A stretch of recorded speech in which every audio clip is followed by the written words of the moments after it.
kehidupan dalam kuburan jauh lebih panjang dibandingkan kehidupan di dunia. Nabi SAW bersabda, "A'maru ummati baina sittina wa sab'in." Bahwa usia umatku itu hanya berkisar 60 sampai 70 tahun saja. Sedikit yang lewat 70 tahun. Kalaupun ada usia yang sampai 100 tahun itu sedikit sekali. Tapi kebanyakan di bawah 70 tahun, umumnya umat Rasul itu sudah meninggal dunia.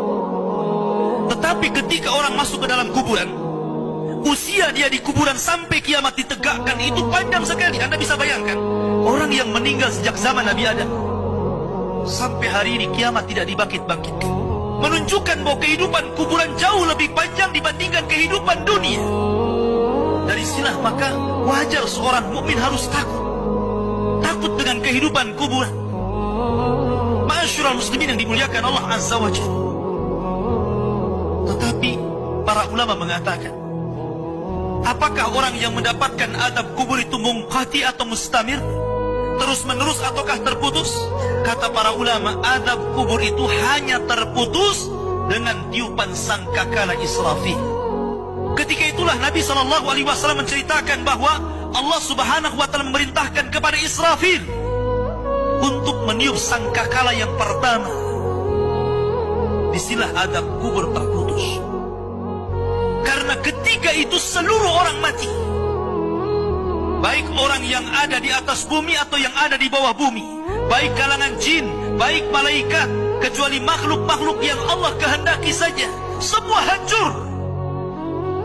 Dan Abu Hurairah radhiyallahu anhu menceritakan kehancuran bumi setelah tiupan sangkakala itu adalah 40. Bisa 40 hari, bisa 40 bulan, bisa 40 tahun. Yang jelas Allah hancurkan bumi ini. Allah luapkan lautan ke daratan.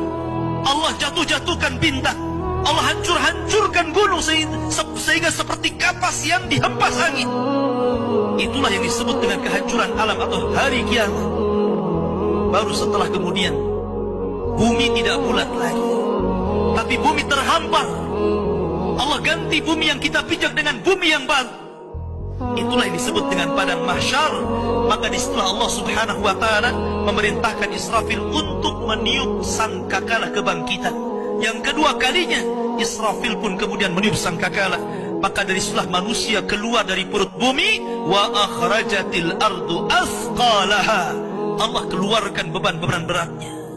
Disitulah orang-orang yang beriman, ketika mereka muncul dari kuburan, maka mereka akan berkumpul dengan keluarganya. Allah mengatakan, alladzina amanu wattaba'athum dzurriyyatuhum biimanin alhaqna bihim dzurriyyatuhum. Orang-orang yang beriman, kemudian keimanan diikuti oleh keluarganya, oleh istrinya, oleh suaminya, oleh bapaknya, oleh anak-anaknya, oleh cucu-cucunya. Maka ketika mereka dibangkitkan dari kuburan, mereka langsung berkumpul menjadi satu keluarga. Dan itu sebuah ketenangan.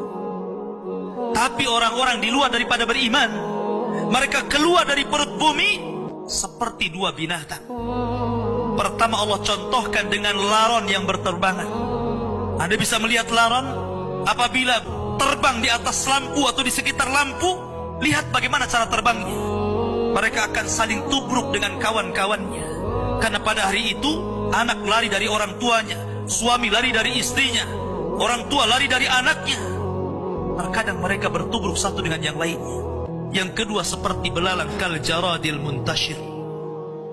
Pertama seperti laron dulu, lari sana lari sini, yang dari barat ke timur, yang dari timur ke barat, yang dari selatan ke utara, yang dari utara ke selatan. Mereka kacau sehingga mereka mengatakan, ya wailana man ba'atsana min marqadina. Celaka, siapa yang membangunkan aku dari tidurku? Tapi orang-orang yang beriman hanya mengatakan, hadza ma wa'adar rahman wa sadaqal mursalin.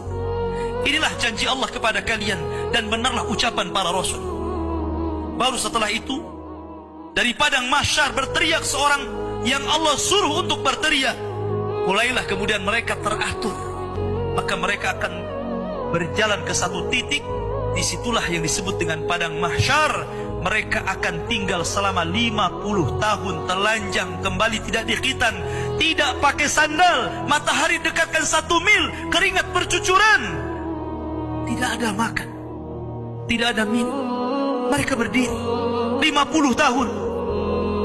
Sehingga akhirnya orang-orang saleh mereka berkumpul, datang kepada Adam minta syafaat. Adam memberikan udzur, tidak sanggup memberikan syafaat. Kata Adam, datanglah kalian kepada Nuh, karena dia Rasul pertama dalam Islam, Rasul pertama setelah aku. Maka mereka pun kemudian datang kepada Nuh. Nuh pun memberikan udzur, datanglah kalian kepada Ibrahim, karena dia Khalilur Rahman. Maka mereka datang kepada Ibrahim.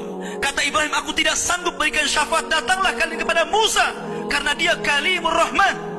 Ketika mereka datang kepada Musa, kata Musa, datanglah kepada Isa. Isa pun memberikan udzur, tidak bisa. Seandainya kalian datang kepada Muhammad sallallahu alaihi wasallam itu lebih baik.